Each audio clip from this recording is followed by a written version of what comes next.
So it's the 1992 Barcelona Olympics, and Derek Redmond is favored to win the 400-meter race. Now, it's already a foregone conclusion that Derek is most likely going to win the race, because in the previous year in the World Championship, he got the gold medal. Coming into this Barcelona, he got the fastest time in the first round, he won the quarterfinal, and now here is Derek Redmond in the semifinals. Derek Redmond gets down in the racing blocks. They fire off the gun. Boom! Derek Redmond and the rest of the guys take off. And they're about 150 meters into the race. And then Derek Redmond feels this excruciating pain in the back of his leg, and he collapses to the ground. And so the paramedics start bringing the stretchers out. And Derek starts waving the stretchers away. And then Derek does something that nobody expects. Derek gets up and he starts hopping on one leg. Now, the people who are out in the stands, they're trying to figure out what in the world is Derek Redmond doing? The race is over. And just when everybody's focusing on Derek Redmond, there's this other gentleman who's out in the stands. He gets up and he starts making his way down. And now he's trying to approach the track. Finally, the gentleman makes his way to the track, and the track security's like, "Sir, you can't come on the track, sir. This is an official Olympic game." He pushes security out of the way. And they're like, "Who is this guy?" And then they realize it's Derek Redmond's father. And so Derek's father makes his way over to him. And he says, "Come on, son. Come on, let me help you off the track." And Derek looks at his dad and he says, "Dad, I want to finish." He said, "Come on, son, the race is over. Let me help you off the track."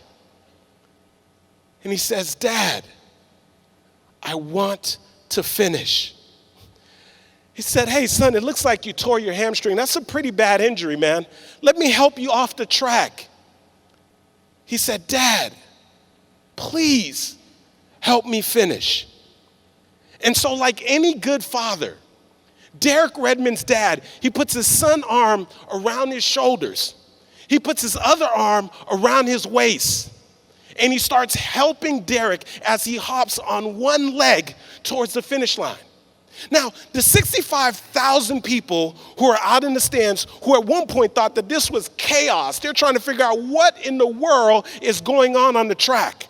The 65,000 people are looking out on the track, and now they're looking at the imagery of a father who's helping a son to finish the race. And the 65,000 people are now standing on their feet, and they're giving a standing ovation. And Team National, this goes down as one of the greatest and most memorable moments in Olympic history. And so it's about 15 years later. I'm sitting down on my couch, I'm watching television, this commercial ad comes on, and they start showing a recap of the Derek Redmond race. And I'm watching, I'm like, I remember that. I remember Derek Redmond. I remember his father helping him. And the emotions are starting to come back up for me. And then out of nowhere, in the middle of the commercial ad, I hear a voice.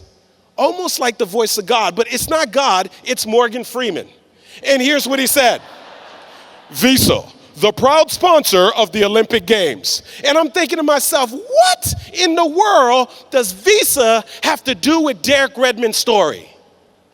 And then I realized that there's a very powerful lesson for all of us.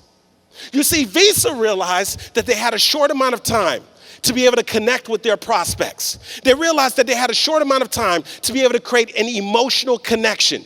They realized that they had a short amount of time to pique the curiosity of those who did not know about Visa. They realized that they had a short amount of time to get someone to say, "Hey, what is Visa?"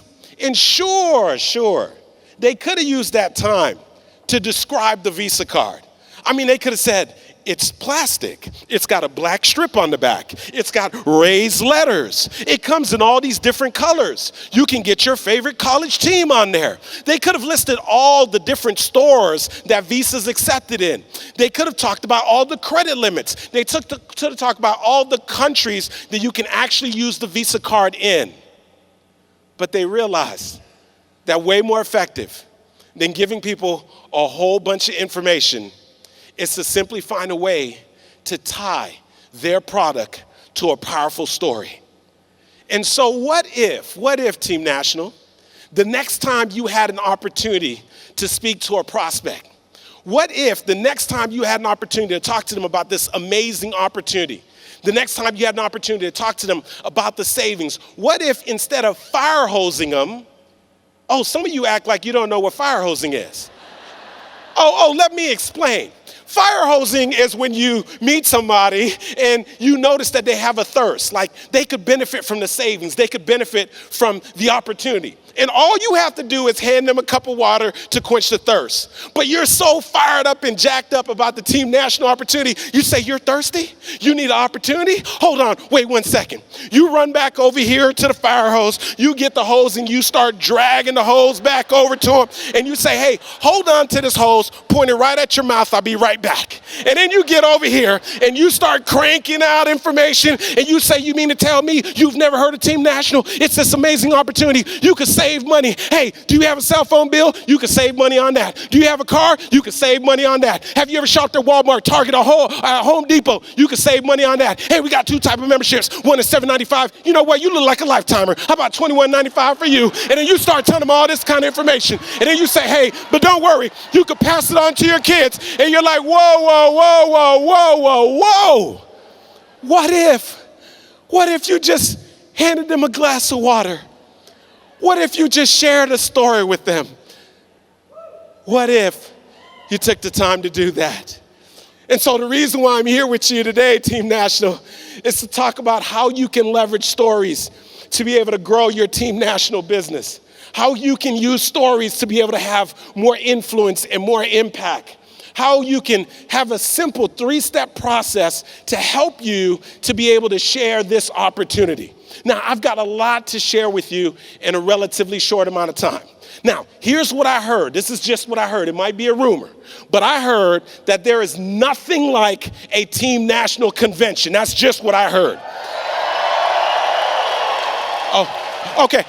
I heard that there's nothing like a Team National audience. That's just what I heard. Oh, okay. So I got to test this out. And so I got a lot to share with you, and so I'm going to be checking in with you just to make sure that you're following along. And once I check in with you, this is what it's going to sound like.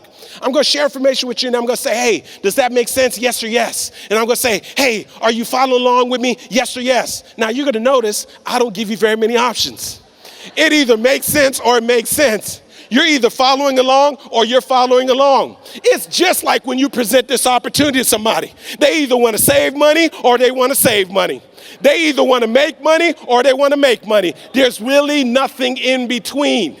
And so when I ask you that, I want you to put your hands up high and you're going to hit me with a high energy yes, yes. And so I just want to make sure I'm in the right place. So I'm going to start off by asking you 2 questions. And at the end of the questions, you're going to put your hands up high and you're going to say yes, yes. Not yes, yes, yes, yes. Okay? So that way I know I'm in the right place. And so my first question for you is this. Are you excited about being at the Reignite Conference? Are you ready to take your business to an entirely different level? Are you going to work this business in ways that you never have before? And are you committed to changing the legacy of your last name? Yes or yes? Yeah, I've got one more question for you. Is this your time to take your business to an entirely different level? Are you sick and tired of being sick and tired? Will you be part of the 1,000 to hit platinum, double platinum, and will you eventually hold the Eagle Award? Yes or yes? Yes. That's what I'm talking about. Now I know I'm in the building, baby. So I know for many of you, this is your first opportunity to hear from me. And so I just want to share with you a little bit about my story. You see, my parents are originally from the poorest country in the Western Hemisphere. They came here from Haiti.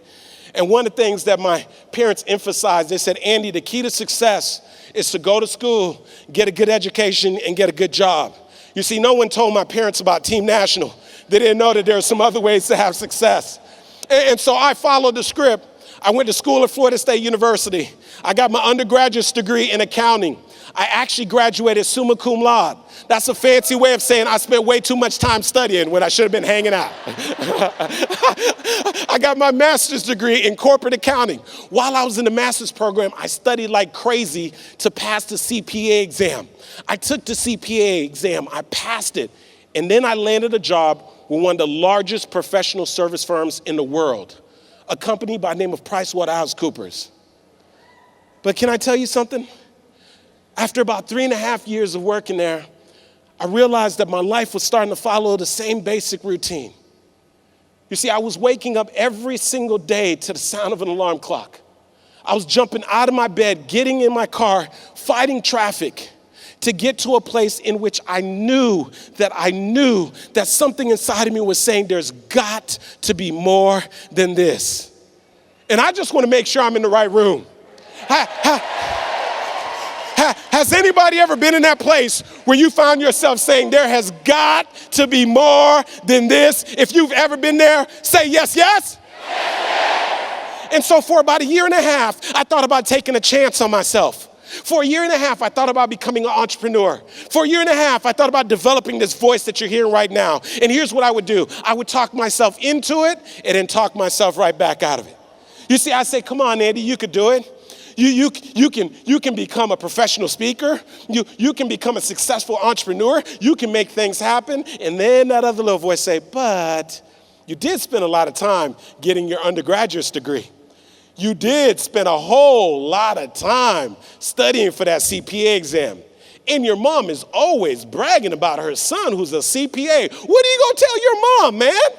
And then so finally, though, December of 2004 became my defining moment. You guys ever heard of a guy by the name of Kevin Costner? Well, in one of his movies called Tin Cup, he has a line that I love. Here's what he said. He said, when the defining moment comes, either you define the moment or the moment defines you. Either you define the moment, you decide that you're going to do what you've got to do to grow your Team National business, that you're going to not concern yourself with the naysayers, that you're not going to concern yourself with what has happened or what hasn't happened, but you're going to make the commitment to grow this business so that you can have a lifestyle that you've never experienced before. Or the moment defines you, and you decide to play it safe. And 20 years from now, you say to yourself, what if I would have taken a chance on myself? What if I would have stayed in the game? What if I would have kept making the phone calls? What if, and what if? And so for me, December of 2004 became my defining moment because that's when I finally built up the courage to go into the office of Tammy Klein, who was the head of HR, and I turned in my letter of resignation. But let me tell you something. Something amazing begins to happen when you make the decision to move forward on your goals and your dreams. Something happens where opportunities begin to open up. And so I had a friend of mine by the name of Erica, who went to college together. And Erica called me up and she said, Andy, I want you to take a look at a business opportunity. It happened to be in this industry. And Erica kept calling me week after week after week. And every single week, I gave her excuse after excuse after excuse. I know that's never happened to anybody in this room. And so finally, I ran out of excuses. Can I tell you something, Team National? The people you've been calling us, giving you excuses, keep calling them. They will run out of excuses. And I said, okay, Erica, okay, I'll go and look at the opportunity. Now, when I hung up the phone, what Erica didn't know is I had already made up my mind that I was going to say no to the opportunity. I was just going to go take a look. I know that's happened to nobody in this room. And so I sat in the very back with my arms crossed. I said, let me see how fast I could get out of here. And as I was sitting in the back, some of the leaders came on the stage and they started sharing their stories. And as they were sharing their stories, I started getting goosebumps. As they were sharing their stories, it started resonating with me. I went from the back of the room to the front of the room. Next thing you know, I said yes to the opportunity. As soon as I got involved in the opportunity, they said, hey, first thing you got to do is you got to make it out to a convention just like this. They say at the convention, it is at the time that you're going to see this opportunity at a completely different level. It's at the convention that you begin to hear from the leaders. It's at the convention that it gets in your blood. And so I went to a convention, and while I was there, the leaders started coming on the stage. They started sharing their stories. And I was hearing them and they were touching me. And I was sitting there and I said to myself, that's what I want to do. I want to be the guy on the stage. I want to be able to talk to people and inspire them and impact their lives. Can I tell you something, Team National? This industry changed my life. This is the best industry on the planet. This industry is the only reason why I've had the opportunity to work with clients like Office Depot, Accenture, Pratt & Whitney, with NASA, and an amazing company by the name of Team National. Ever heard of them? This company is the reason why, and this industry is the reason why I've had the opportunity to be in the Huffington Post, in Black Enterprise, and on national television. But can I tell you something? I don't share that with you to impress you, but to impress upon you that the guy on the stage is a recovering accountant, a former CPA, a number cruncher, all right? If a number cruncher can learn how to tell stories to be able to grow a business, then what do you think you're gonna be able to do with your story? All right? And so here's what we're going to be talking about. I'm going to be sharing with you why stories are so important to your business, how to leverage stories so that you can have more influence, and then ultimately, 3-step process so that you can build your own Team National story. And so if you're ready, say yes, yes. Fantastic. And so here's what I want you to understand. Before you're able to influence anyone, it doesn't matter if it's a relative, someone you're connected to, there are 3 questions that you have to be able to answer. Now, here's what I got to let you know. No one's going to come out directly and ask you these questions. These are unspoken. It is just expected that you can answer these 3 questions. The first question that they're going to ask of you is, who are you? Everybody say that with me. Who are you? That's the first question that they're asking. Understand this. Who you are is not your website. Who you are is not your logo. Who you are is not your title. Who you are is your story. It's the thing that is unique to you. It's the thing that allows you to create a connection. It's your story that gives the prospect an opportunity to be able to connect and actually relate to you. And that's why it's so important that when you are talking to a new prospect, that you have them hear from your upline and hear the actual stories, because the stories actually create connection.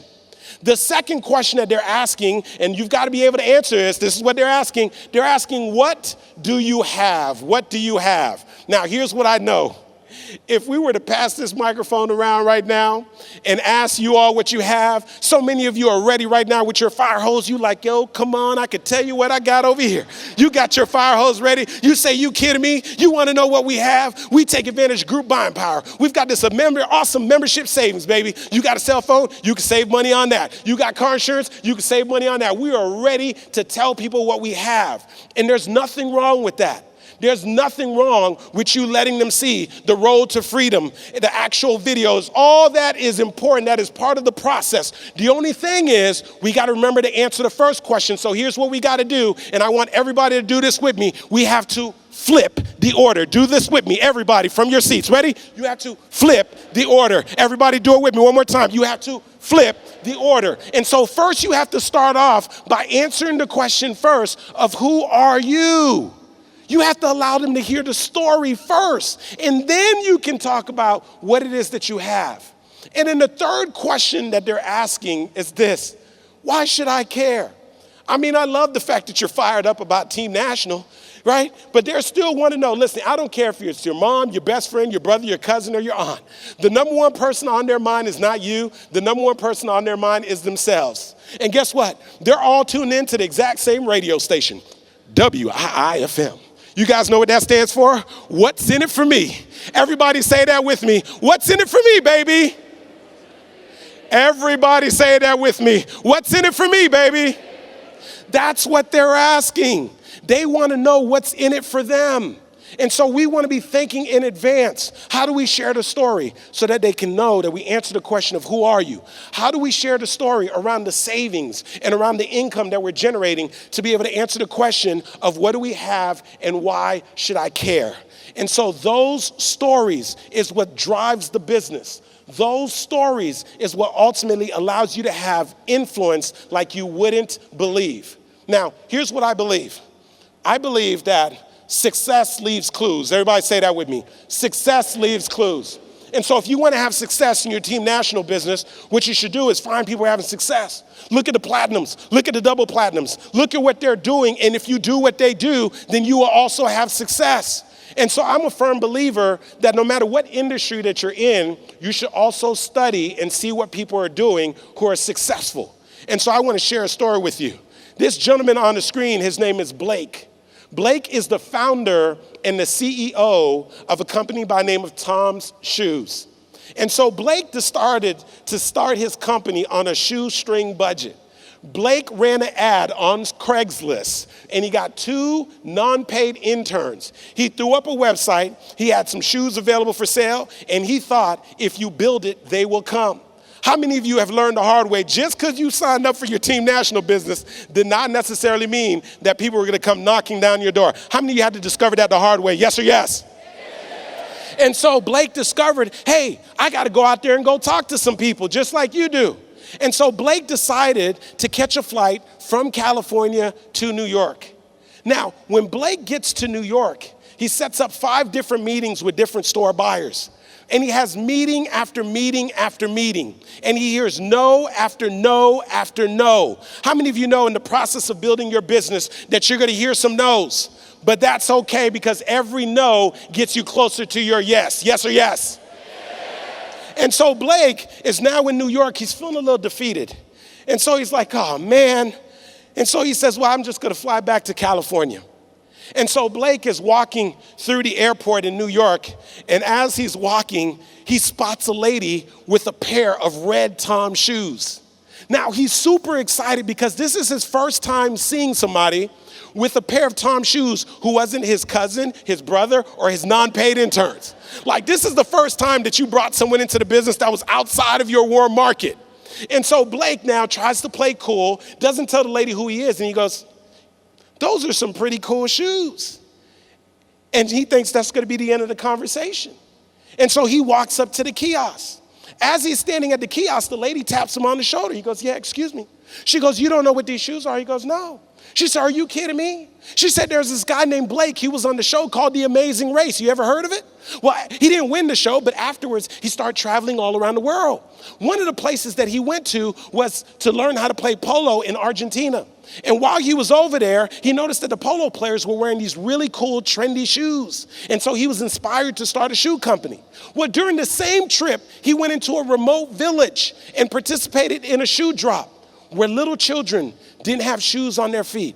They had sores and blisters and infections, and they were putting shoes on the feet of the children, and that touched his heart. And so he decided to actually connect his business to a powerful cause. And she said, would you believe that when I bought these shoes, they actually gave a pair of shoes away in a third world country?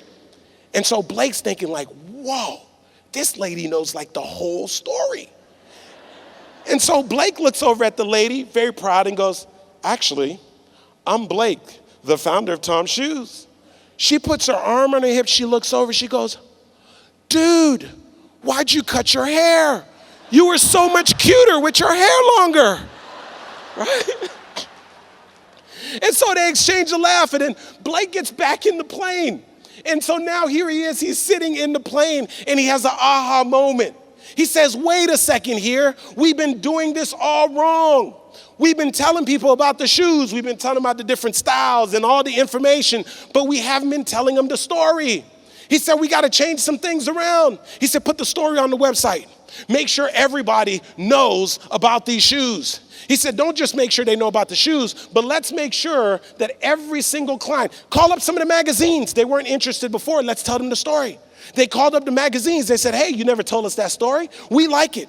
The magazines started publishing and talking about the shoes. Some celebrities started wearing the shoes. They started influencing other people to wear the shoes. Oprah Winfrey found out about the shoes. You get a shoe. You get a shoe. Everybody gets a shoe. No, Angela is not passing out shoes to everybody, right? Okay. But I just want to let you know, right? And the rest, as they say, is history. Today, Tom's Shoes does over $450 million, but even more importantly, the beautiful thing is they've given away millions upon millions of shoes to children in third world countries.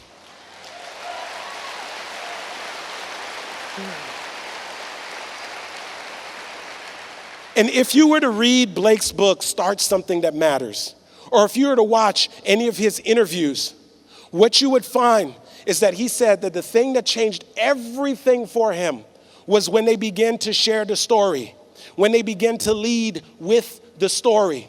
And so if you were to see Blake right now, what he actually does is he answers those 3 questions through the form of a story. Remember those 3 questions you wrote down earlier? The first question of who are you? Now when they say, hey, who are you? You say, hey, I'm just a regular guy. I love adventure. I went on this show called The Amazing Race. You may have heard of it. I didn't win, but afterwards I started traveling around the world. I went to Argentina to learn how to play polo. While I was learning how to play polo, I saw these cool, trendy shoes, and I decided to start a shoe company.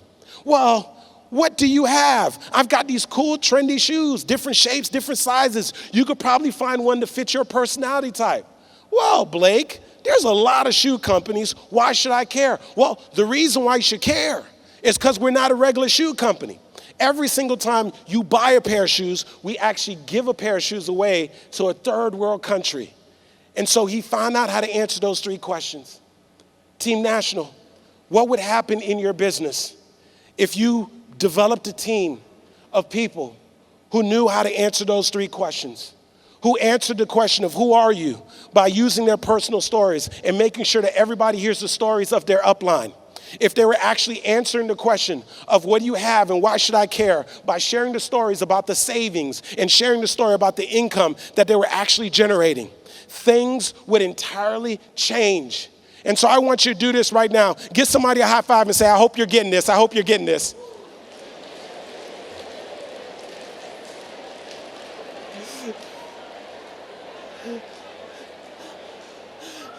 Now I want you to realize something. There's actually some science behind this. You know, now they got all this fancy technology. They got something called neuroimaging where they can actually see what's going on in the brain. And here's what they discovered. If you take your Team National opportunity and you pull out that fire hose and you start giving people a whole bunch of information, when you share the opportunity and you're just talking to them and giving them a whole bunch of information, tell them all the places they can have the savings, tell them all the stores they can save money, tell them they can even save money on furniture. When you are sharing just content, just information, you are only engaging 2 parts of their brain. Now, that's nothing to get excited about. Because the 2 parts of their brain that you're stimulating is the part of the brain that's responsible for language comprehension and language processing. Those are the same 2 parts of the brain that would be stimulated if I asked you to read the dictionary from front to back. Those are the same 2 parts of the brain that'd be stimulated if you had a very, very difficult owner's manual and you're trying to put together like a coffee table. That is nothing to be excited about. But let me tell you something. Something amazing happens when you're intentional about making sure that they hear the story. When you put them on a 3-way call with your upline and they get to hear the story. When they hear one of the pre-recorded stories. When you learn to share your story, here's what happens. Not only do you engage the 2 parts of their brain, you begin to engage up to 5 additional parts of their brain. The parts of the brain that are normally stimulated based off of the 5 senses. The parts of the brain that get stimulated off of sight, touch, smell, taste, hearing. And when you begin to stimulate all those parts of the brain, something amazing happens. Here's what happens. They actually begin to pay attention. Stories get people to pay attention to the opportunity. Not only do you get them to start paying attention, but you increase the likelihood that they're going to remember you. They can't refer you if they don't remember you. Not only that, but as you begin to share the story, you actually get them to begin to release a hormone in their body known as oxytocin. Now that is known as the love hormone. I know it's silly, but all of you are going to do it with me. Put both your hands over your heart, right there in your seat, and here we're going to do it together one time. Love hormone. We're going to do it one more time, all together. It's called the love hormone. The reason why they call it the love hormone is because the other 2 times that the body releases that hormone is when 2 people hug or when 2 people have sex. That's why it's called the love hormone. That means when you take a story and you attach it to your Team National opportunity, it is as amazing, as explosive, as memorable as you reaching out and hugging your prospect.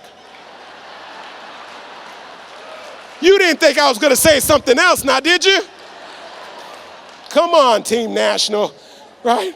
But stories allow us to engage the emotion. Stories make things memorable. Stories allow people to actually move action. And they've discovered that over 90% of our buying decisions are actually done based off of emotion.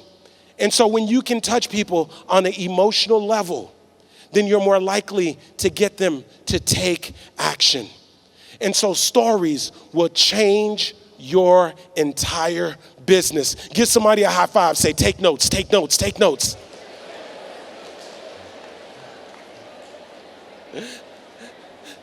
Now, I've got a gift for you, and this is a silly question. If you have a cell phone, and only if you have a cell phone, it is 2018. If you have a cell phone, pull out your cell phone because I got a quick gift for you. I want to make sure that you get this.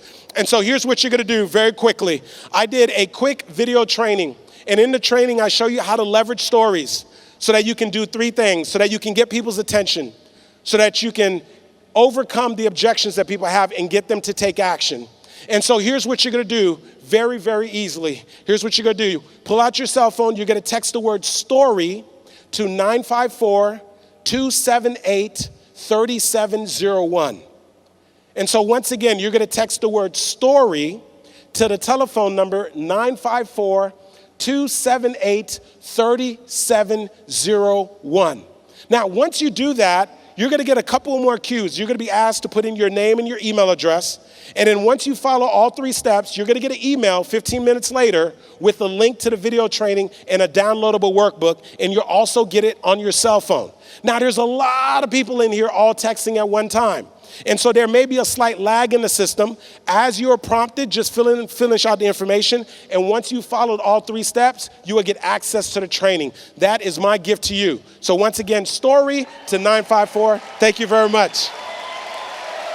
Excellent.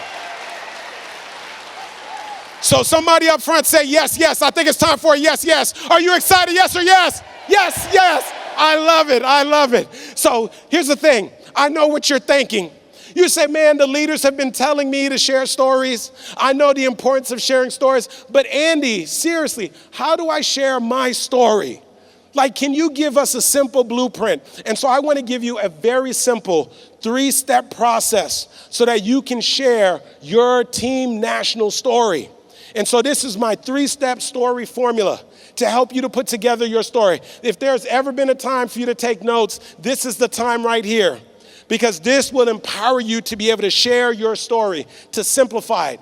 And so the first step, this is what you got to do. You got to simply share what is your background. What were you doing prior to Team National? And for those of you who are doing Team National part-time, that's okay. What are you currently doing? And so for some of you, you'll talk about you're a realtor, or you are a realtor. You're a full-time student, entrepreneur, stay-at-home mom, a student, a successful businessman, successful businesswoman. Whatever it is you are doing, firefighter, police officer, bodyguard, dairy farm owner, whatever it is that you had, list every single thing. I want you to think about what is that background. Just what is your background? The reason why we want to share our background is that gives us an opportunity to actually connect and give the person a little bit of insight. The second part is, here's what you're going to focus on next in the story. What is the challenge? What was the challenge? Well, what you were previously doing or what you're doing right now. Maybe perhaps you're very successful in business, but you had no time to spend with your family and no time to spend with your children. Maybe you were working 2 jobs and you discovered, like one of my mentors told me a long time ago, he said, Andy, 2 jobs are for 2 people. And so sometimes you work 2 jobs and you're like, I still can't pay the bills. And so maybe perhaps your struggle or your challenge is you weren't making enough money. Or maybe perhaps the thing you were doing was generating a lot of money, but you didn't get any fulfillment from it.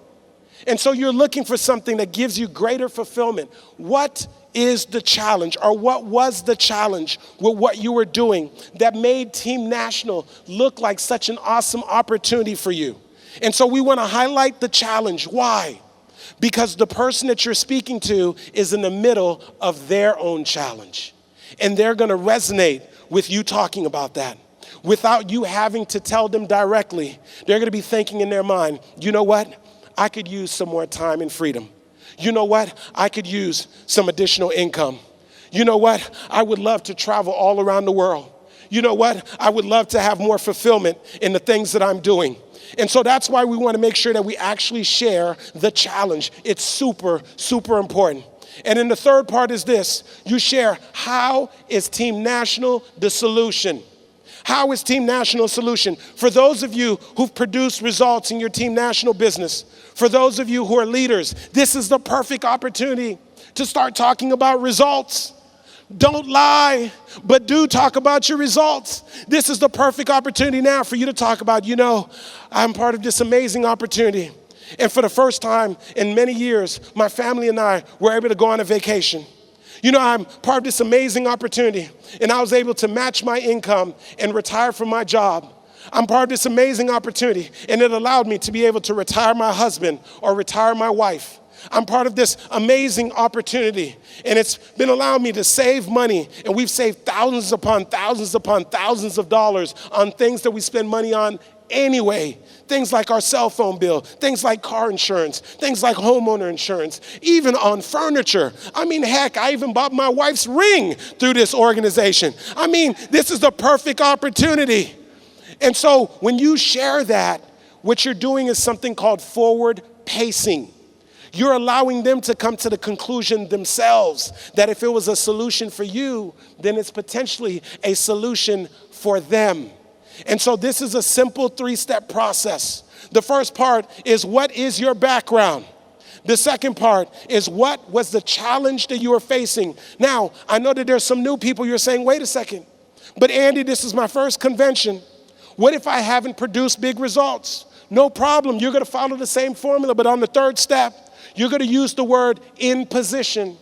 I'm with this amazing opportunity that is putting me in position to be able to generate income where I can match my income on my job. I'm with this amazing opportunity that's putting me in position to be able to travel all around the world. I'm with this amazing opportunity that is putting me in position to be able to do things that I've never been able to do before in my life. And so that is the simple 3-step process. Team National, do you think you could do it? Yes or yes? Yes. Do you think you could do it? Yes or yes? Yes. That's what I'm talking about. And earlier Angela was holding up my book for you. The name of my book is called Show Up for Your Life. The legendary motivational speaker Les Brown actually wrote the foreword to my book. You guys know that guy? But the person who inspired the book was actually my mom. My mom came to the United States from the poorest country in the Western Hemisphere. She came from Haiti with less than $150 to her name. And one of her first jobs was down in Miami, Florida. My mom was working in the hotels as a maid. She would make up the beds. That's why till this day, as I travel around the world and I stay at different hotels, I always leave a generous tip, Team National, because at one point, that was my mother making up those hotel beds.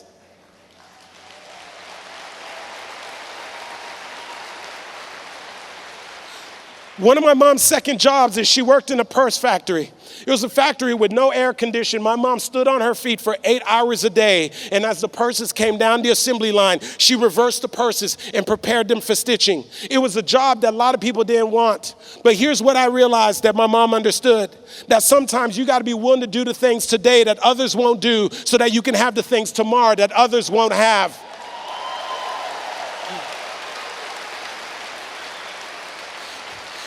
And after 22 years of being here in this country, working all kind of odd jobs, going from opportunity to opportunity, my mom finally found her golden opportunity. She always wanted to become an entrepreneur, and she saw a freestanding building, and she said that would be a perfect place for me to open up my restaurant. Team National, I want to let you in on something. Most overnight success take 15 years. If you want to be an overnight success in this business, make the decision that you're going to be here for the long term. Make the decision that 20 years from now, when Team National is celebrating 40 years, that you're going to be sitting out there with your team.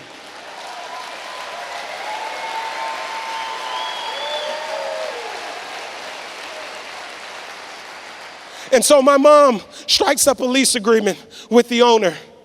And then she opens up her restaurant. She makes it through the first year of business. She's in her second year. She's actually starting to have a profit. And one Saturday, she's at home, minding her own business, and out of nowhere, she gets a knock on the door. When my mom opens up the door, the gentleman on the other end, he hands my mom these legal documents. When my mom gets the legal documents, she starts flipping through the pages, and then she realizes that the property is going to foreclosure. But my mom can't understand why, because she's been paying the landlord every single month on time. And so my mom has a strong accent, and it's okay to laugh because I know sometimes audiences don't want to laugh. And so she picks up the phone and she calls them up. And she goes, "Hello? Oui, this is Marie. Yes, I received the papers in the mail. It says that the property is going to foreclosure. But I don't understand. Every month I pay the landlord on time. Every month I pay him. I don't understand why the property is going to foreclosure." The lady on the line could tell that my mom sincerely did not understand what was going on. She said, "Oh, Marie, even though you've been paying the landlord money every single month on time, the landlord has a mortgage. The mortgage is attached to the property. Because of that, the bank has the right to foreclose. And so, ma'am, the property is going to go to foreclosure." And so my mom asked her, "Do you think that maybe I can go to the foreclosure sale? Whoever buys the property, I will be a good tenant for them. I will stay in the property. I will pay them the rent. Please, do you think that they will let me stay?" And you know what the lady told my mom? She said, "Ma'am, it's not even worth you showing up. Whoever buys that property is not going to want to keep your little restaurant in there." And so my mom was devastated. She's like, "This is how I take care of my two boys. I got all my life savings into this property." And so about 2 weeks later, my mom says, "You know what? I know that sometimes you don't just have to listen to what people tell you. There's some people that are going to try to talk you out of your dream. They're going to tell you don't even show up. They're going to tell you don't try to grow your team national business." But my mom said, at a minimum, I'm going to at least try to show up and see if I can convince whatever big-time real estate investor if there's any way that they'll let me stay in the property. Team National, can I tell you something? Sometimes people are going to try to talk you out of your dream. And you got to look them right in the eye and say, "Hey, that's okay. I'm just going to keep showing up." Because I was at the convention to Reignite, and I heard this gentleman named Andy Henriquez talking about his mom, and his mom at least was willing to show up.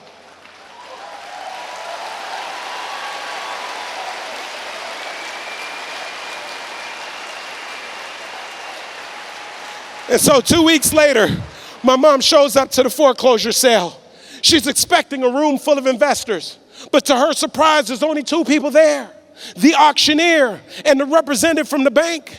Now, before my mom could realize what's going on, the auctioneer steps up to the podium. He says, "Ladies and gentlemen, we're about to start the bidding process on 540 West Atlantic Avenue. If you're here to bid on the property, please raise your hand." And so naturally, the representative from the bank is standing over here. She raises her hand.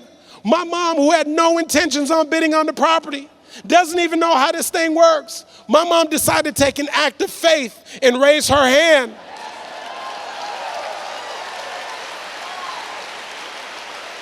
Martin Luther King said that faith is taking the first step, even when you can't see the entire staircase. The auctioneer said, "Very well, we're going to start the bidding process at $30,000. Can I get a $30,000? The representative from the bank is standing here, says $30,000. My mom, calm, collect, doesn't even know how this works, goes, $35,000. It gets over here to the bankers. That banker says $36,000. My mom's still in the game, $37,000. This goes on and on. Now they're in the 40s. Now they're in the 50s. Now they're in the 60s. Now they're in the 70s. It gets over here to the banker. That banker says $74,000. My mom's still in the game. No money, $75,000. Gets over here to the bank rate. That bank rate says $76,000. Now, my mom's like, I might as well have some fun. I don't have any money anyway. We must be playing with some Monopoly money.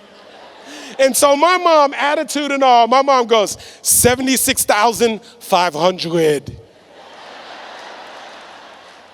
But this time something happens. The representative from the bank is standing here with a clip pad. She picks up the clip pad and she says nothing. The auctioneer's got to keep the process going. He goes 76,500 going once, no answer.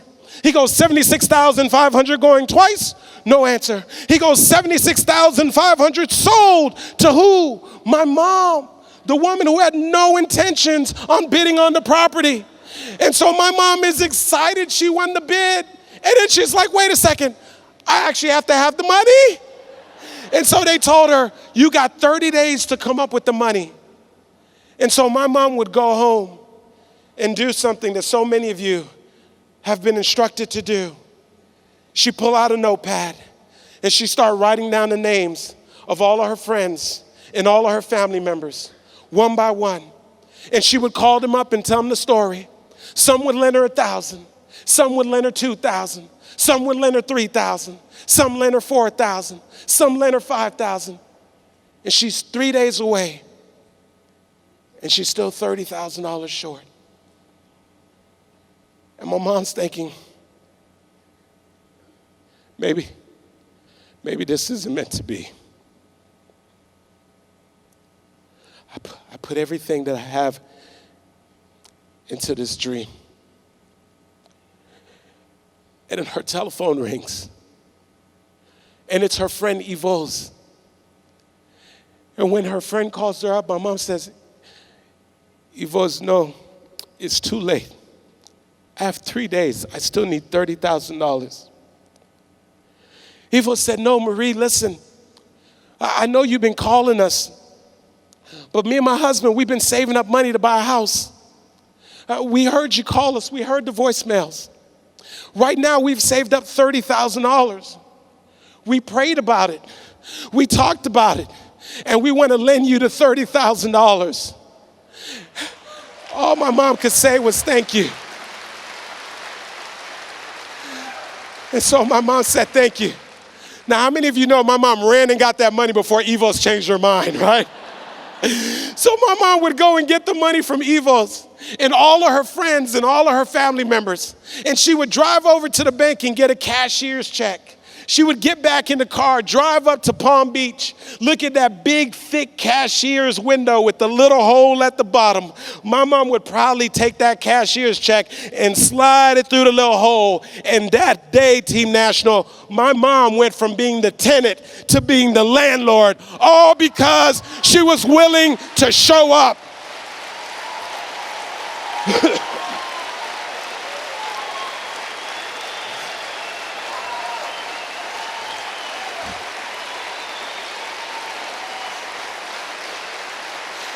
And so here's what I say to you. There are going to be times that you're going to be wondering, why should I keep showing up and working my business? Why should I keep at it? Why should I keep going to the Super Saturdays? Why should I keep showing up to the conventions? Why should I keep picking up the phones and making the phone calls? Why should I keep fighting for my goals and fighting for my dreams? And what I want to remind you is that you got to show up for your life regardless of the circumstances. You got to show up in spite of the naysayers. You got to show up in spite of the conversation going on in your mind. Team National, you got to show up for your life. Because if you don't, nobody else will. Give somebody a high five and say, show up for your life.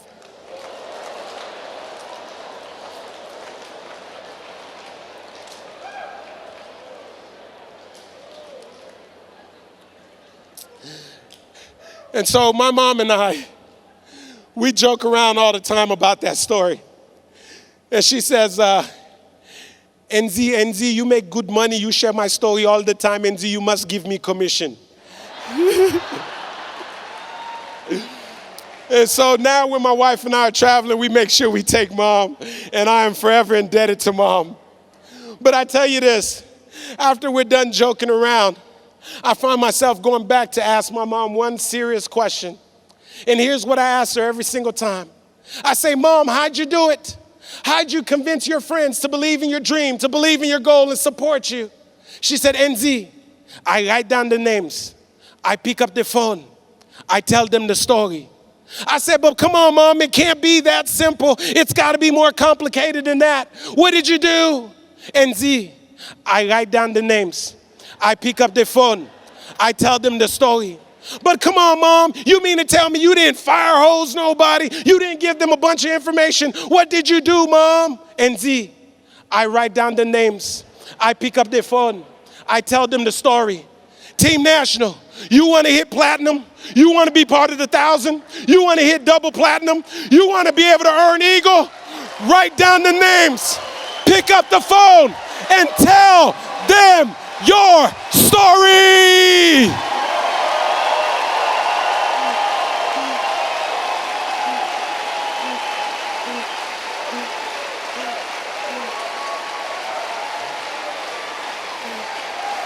God bless you. Thank you.